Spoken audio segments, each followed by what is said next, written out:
Now, we all know the Detroit Pistons, they're coming off the worst season in franchise history, only winning 14 games on the season, the embarrassing losing streak, and then just being a laughing stock to the rest of the NBA world. It was a bad year for the Detroit Pistons, and after watching the Pistons all season long, the biggest struggle, in my personal opinion, and they had many struggles, but what stood out the most to me was the inability to stretch the floor and also the inability to knock down three-point shots. Now, in my personal opinion, I feel like this is the biggest struggle because of who the best player on the team is, and that's Cade Cunningham. And I'm a huge fan of Cade Cunningham. You guys know that. I am very big on him, but it's very hard convincing older Pistons fans and then casual Pistons fans just how good Cade Cunningham is, because they see the turnovers, or they see a high turnover game, and that's all that they dwell on. Cade Cunningham is coming off a season where he averaged 22 points, 7 rebounds, 4 assists, shooting 44% from the field. And I'm honestly very impressed that he was able to put up those numbers, because if we put the numbers to the side and we just go look at 10 Pistons games that Cade Cunningham played in, and look at the way that he's being guarded, each and every possession he's facing at least 3 defenders just honing in on him, making sure that he doesn't have the ability to score the basketball unless it is a tough shot or a tough finish around the rim. Sometimes he's seeing 4 guys, sometimes he's seeing 5. So that's the type of attention that he's getting each and every night. And he was still able to average 22 and 7 without the sufficient talent around him. So I think the Detroit Pistons fans, I seen that he signed the 5-year, $226 million deal. So we do have him until he's 27 years of age, and I think we should be very grateful for that, because I'm telling you guys, Cade Cunningham is supremely talented. But nonetheless, the shooting, I think that was the biggest struggle this year. Last year, and so far this offseason, I think the Detroit Pistons, I think they've been doing a great job this offseason of bringing in more three-point shooters. And just looking at the Pistons over the last couple of years, three-point shooting has kind of been a struggle, and they've tried to add a few guys to help that three-point deficiency, but those guys don't suit up and play. We look at Bogdanovich over the last couple of years, and Bogdanovich is a really good player. You look at him when he was in Utah, really solid player. I was really hoping he could have played with the Detroit Pistons at least last season a little bit more alongside Cade Cunningham. You look at a guy like Joe Harris, we didn't really see too much of Joe Harris at the beginning of the season. So the Detroit Pistons, whenever they went out and got some perimeter shooting, those guys just wasn't that dependable. So things look a little bit more better with the players that the Detroit Pistons have gotten so far in this offseason, with their ability to shoot the three-point shot, and then also their ability to stay available for games. And to look at some of those guys, so far we got 3 guys who are known for knocking down the three-point shot. I believe the first guy that arrived to the Detroit Pistons this offseason was via trade, and that was Tim Hardaway Jr. from the Dallas Mavericks. And I believe and this is just the players that was involved, I believe the Detroit Pistons just sent away Quentin Grimes, and then we received Tim Hardaway Jr. I'm not sure if draft picks were involved. I should have looked before the video, but nonetheless, that's the gist of the trade: Tim Hardaway Jr. for Quentin Grimes, and I like this pickup a lot for the Detroit Pistons. So the addition of Tim Hardaway Jr. is nothing too crazy for the Detroit Pistons. It's not going to shift the pendulum or anything like that. And I hope I used that expression correctly. It just sounded like the right thing to say in the moment. But getting Tim Hardaway Jr., I don't think it's something that's going to shift the pendulum for the Detroit Pistons. But nonetheless, Tim Hardaway Jr., like we said, not a crazy move, but he does add something to the team that the Detroit Pistons need, and that's perimeter shooting and his ability to space the floor. He can knock down a three-point shot from every single spot on the court, corner, wing, top of the key, and he's very streaky. He can get super hot where he can't miss a thing, and that alone could win you some ball games. So when we look at what the goal is for what President Langdon said the goal is for the Detroit Pistons right now, he wants to develop young talent. In order to do that, you have to have the right pieces around your young talent. So like we talked about with Cade Cunningham and also Jaden Ivey, we want to have guys around these two players that can consistently, and guys who are known for knocking down that three-point shot. And Tim Hardaway Jr., he definitely fits that description. And it's not a crazy contract situation either. Tim Hardaway Jr., he did sign an extension with the Dallas Mavericks a few years ago.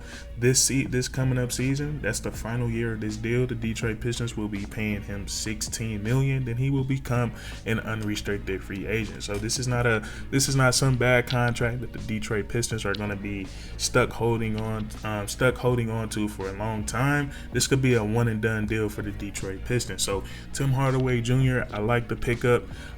He was decent in Dallas over his 5 years there. He averaged 15 points per game. His last season there, 14 points per game. And then with the addition of Daniel Gafford and PJ Washington, his minutes dwindled.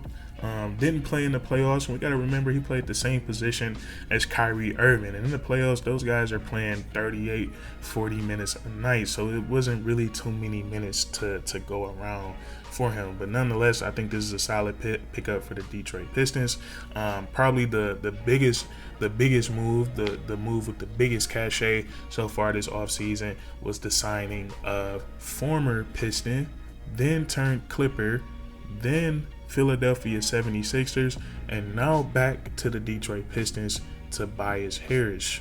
And just like we said, the Tobias Harris signing has had the most cachet for the Detroit Pistons. This one has also been the most controversial. There's a lot of fans that's up on this signing. There's a lot of fans that's down on it. Me personally, I like this signing a lot by the Detroit Pistons. It's just $52 million for 2 years, around $25 million a year, which is not crazy for the Detroit Pistons right now. And it's not like we're asking Tobias Harris. It's not like we're saying this is the missing piece. We're gonna pay you this money to come get the Detroit Pistons to round one of the Eastern Conference playoffs. That's not what we're asking for at all. Right now, like we said, the Detroit Pistons, their goal is to develop this young talent. So they're just looking for guys that fit. And I think Tobias Harris, he's a great fit for Cade Cunningham and Jaden Ivey. He's going to play the 4th spot. He's 6'8", which is the new 6'10" in today's NBA. So we're going to be able to put Beef Stew in that second unit where he belongs. And I'm not saying that to be bashful of Isaiah Stewart, but just after watching him, and I am a huge fan of him, but after watching him last season, Isaiah Stewart, who is, I believe, I want to say Isaiah Stewart is probably like 6'9", maybe 6'10", but just had a very hard time catching the ball in traffic last season. Catching the ball in traffic, whether it's some minor traffic, major traffic, if there's not an easy catch and finish, Isaiah Stewart really struggled with catching the ball and going up and finishing strong. So many missed opportunities for him around the basket last season, coming off easy passes from Cade Cunningham, Jaden Ivey, and the rest of his teammates. So I think the second unit right now for Beef Stew, until he can develop more of a catch and finish game, I think the second unit is going to be really good for him. And then swapping Tobias Harris out, a guy that on his career averaged 16 points per game, 17 points last year with the Philadelphia 76ers. He's a really, really solid basketball player. His most dangerous spot for knocking down that three-point shot is probably in the corner. He really excels at knocking down that corner three, and playing the 4th spot, that's probably where he's going to be hovering at. And he can also put the basketball on the floor. Very decent handle. 3-level scorer, has the mid-range game, has post game, and he can also finish around the rim. So he's a player with some nice size, the ability to shoot the basketball, and then also independently score the basketball. I think that's something that the Detroit Pistons need as well. So Tobias Harris, I think it's a solid pickup. Tim Hardaway Jr., solid pickup. And then what we have to love as Detroit Pistons fans is that these guys have a really good track record of not missing games. So I don't expect them to get here and not all of a sudden they got the injury bug. So Tobias and Tim Hardaway Jr., I love it a lot. The Detroit Pistons also added another sharpshooter to the roster this offseason, another 1-year deal, and that player is Malik Beasley, who was formerly a Milwaukee Buck. He is now a Detroit Piston, and Malik Beasley, he is a guy that knocks down a lot of 3-point shots. I want to say over the last 2-3 years, he's been at the top of the league at the end of the season when it comes to total 3-pointers made. He's been at the top of the list with guys like Stephen Curry, James Harden, Buddy Hield. Malik Beasley, he's been at the top of that list over the last, I want to say maybe the last 2 or 3 years, but this is a guy that can, without the basketball in his hands, really just a catch and shoot shooter. He can get you 4 to 5 threes per game if given the opportunity. So just another guy that's going to be able to stretch the floor, and he's more of a wing shooter. He can shoot from the hash, he can shoot from the top of the key, he can knock it down in the corner, and out of these 3 guys we just brought up, he's probably the best overall pure shooter. So the Detroit Pistons so far this offseason, I think they've done a really solid job just getting some more guys that can stretch the floor. Tim Hardaway Jr., Tobias Harris, and Malik Beasley. So I'm actually really excited to see these guys, and like we said, I said this in my previous video, no more jumping the gun with the Detroit Pistons, no more making the bold predictions that they're going to be in the play-in tournament or a top 10 team in the Eastern Conference. We're going to let this thing play out